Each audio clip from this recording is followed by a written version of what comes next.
فرماتے ہیں بلال تیری جان تو بحر نور میں غرق تھی، تیری آواز کے اور تیری صدا کے بھی قربان جائیں کہ رسول اللہ یہ فرمایا کرتے تھے ارحنا یا بلال، اے بلال اٹھ اذان دے کر ہمیں فرحت پہنچا، ہمیں مسرور کر۔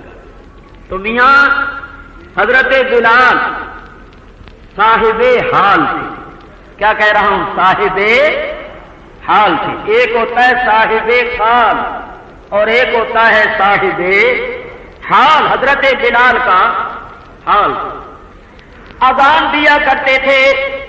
جب نبی کریم علیہ الصلوۃ والسلام کی وفات شریف ہو گئی تو چونکہ عاشق تھے مدینے میں نہیں رہے، بھاگ گئے، جنگلوں میں چلے گئے۔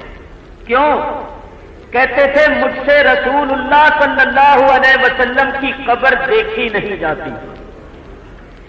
یہ بات ایسی بات ہے جس کو اہل عشق سمجھ سکتے، اہل محبت سمجھ سکتے، میں اور آپ نہیں سمجھ سکتے۔ صحابہ کرام عاشق تھے حضور کے، چنانچہ ان کے عشق کی ایک بات سنیے۔ ایک صحابی اپنے باغ میں بیٹھے ہوئے کیاریاں درست کر رہے تھے، ہاتھ میں رمبی اور کھرپی ہے، گوڈی کر رہے ہیں، زمین کھود رہے ہیں اور باغ کی کیاریاں درست کر رہے ہیں۔ ایک دوسرے صحابی آئے اور آ کر کہنے لگے کیا کر رہے ہو؟ کیاریاں درست کر رہے ہو؟ تمہیں کچھ معلوم ہے کہ شہر میں کیا ہو گیا؟ وہ جو کیاریاں درست کر رہے تھے انہوں نے کہا کیا ہو گیا؟ اس آنے والے نے خبر دی کہ رسول اللہ صلی اللہ علیہ وسلم کی وفات شریف ہو گئی۔ ہیں کیا؟ ارے شہر میں جا کر دیکھ قیامت برپا ہے، حضور کی وفات ہو گئی ہے۔ رمبی کھرپی وہیں چھوڑی، وہاں سے چلے، حاضر ہوئے، حجرہ شریفہ میں داخل ہوئے، سرکار دو عالم علیہ الصلوۃ والسلام کی زیارت کی، چہرہ انور دیکھا، ہچکیاں بند گئیں، روتے ہوئے باہر آئے اور باہر آ کر کیا کہتے ہیں؟ یا رب العالمین کیا اب تیرا محبوب مدینے کی گلیوں میں چلتا پھرتا نظر نہیں آئے گا؟ جب میں مسجد میں آیا کروں گا تو تیرا حبیب منبر پر جلوہ افروز اور محراب میں کھڑے نماز پڑھاتے ہوئے نظر نہیں آئے گا؟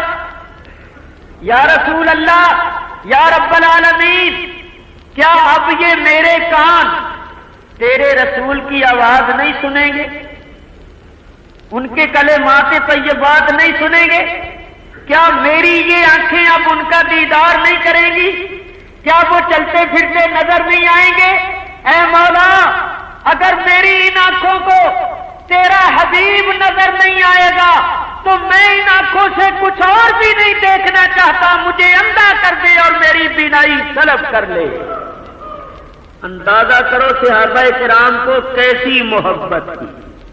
دعا کر رہے یا رب العالمین جب میری آنکھوں کو تیرا حبیب چلتا پھرتا نظر نہیں آئے گا، منبر پر جلوہ افروز ہو کر بات فرماتا ہوا، محراب میں کھڑا ہوا نماز پڑھاتا ہوا نظر نہیں آئے گا تو میں ان آنکھوں سے کچھ اور بھی نہیں دیکھنا چاہتا، میری بینائی سلب کر لے، مجھے اندھا بنا دے۔ دل سے نکلی ہوئی آواز تھی، عاشق کی آواز تھی، صحابی کی صدا تھی، مقبول کی التجا تھی، قبول ہو گئی اور اسی وقت بینائی سلب ہو گئی اور نابینے ہو گئے۔ اندازہ کرو صحابہ کو کیسی محبت ہے۔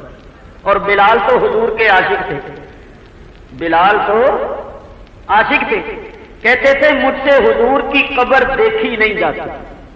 مدینہ شریف سے نکل گئے، جنگل میں چلے گئے، دیوانہ وار پھرتے تھے۔ کچھ عرصہ گزر گیا تو نبی کریم علیہ الصلوۃ والسلام خواب میں ملے، فرمایا بلال تم ہمارا مدینہ چھوڑ گئے ہو، کیا ہماری زیارت کے لیے نہیں آؤ گے؟ ہماری زیارت کے واسطے آؤ۔ چونکہ سرکار نے حکم دیا تھا، پھر مدینہ شریف آئے۔ اس سے یہ بھی معلوم ہوا کہ حضور علیہ السلام کی زیارت کی نیت کر کے جانا شرک و بدعت نہیں ہے، کیونکہ حضور خود خواب میں مل کر فرما رہے ہیں ہماری زیارت کے واسطے آؤ۔ حضور علیہ السلام ارشاد فرماتے ہیں من زار قبری وجبت لہ شفاعتی، جس نے میری قبر کی زیارت کر لی اس کے واسطے میری شفاعت واجب ہو گئی۔ ایک حدیث میں ارشاد فرمایا من زار قبری بعد وفاتی فکانما زارنی فی حیاتی، جس نے میری وفات کے بعد میری قبر کی زیارت کی گویا اس نے میری حالت حیات میں میری زیارت کی۔ تو فرمایا میری زیارت کے واسطے آؤ۔ حضور کا حکم تھا، حضرت بلال آئے، جب مدینہ شریف میں آئے تو قیامت قائم ہو گئی۔ لوگوں نے جب حضرت بلال کو دیکھا تو پھر وہی نقشہ رسول اللہ کی وفات کا سامنے آ گیا۔ بچوں نے جب حضرت بلال کو دیکھا تو وہ دوڑے ہوئے گھر گئے اور اپنے ماں باپ سے کہنے لگے کہ وہ جو اذان دیا کرتے تھے وہ تو آ گئے ہیں، وہ جو نماز پڑھایا کرتے تھے وہ کب آئیں گے؟ لوگوں کی چیخیں نکل گئیں، ہچکیاں بن گئیں، زاروں قطار رونے لگے اور حضرت بلال کو دیکھنے کے واسطے لوگ آئے، حضور کے عاشق کو دیکھنے کے واسطے، اور کہا اے رسول اللہ کے عاشق، کان ترس گئے اس آواز کو سننے کے واسطے، وہ درد بھری آواز، وہ سوز بھری آواز جو حضور علیہ السلام کے ظاہری زمانے مبارک میں سنایا کرتے تھے، وہ جو اذان دیا کرتے تھے اس اذان کو سننے کے لیے کان ترس گئے۔ خدا کے واسطے وہ اذان آج پھر سنا دو۔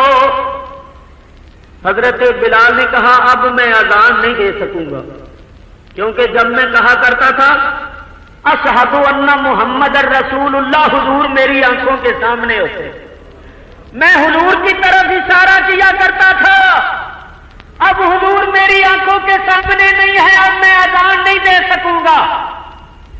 لوگوں نے کہا مگر حضرت بلال تیار نہ ہوئے۔ سیدنا امام حسن اور امام حسین رضی اللہ تعالیٰ عنہما دونوں شہزادے حاضر ہوئے۔ یہ دونوں شہزادے جو تھے یہ رسول اللہ صلی اللہ علیہ وسلم کی تنویر تھی، حضور کی تصویر کامل تھی۔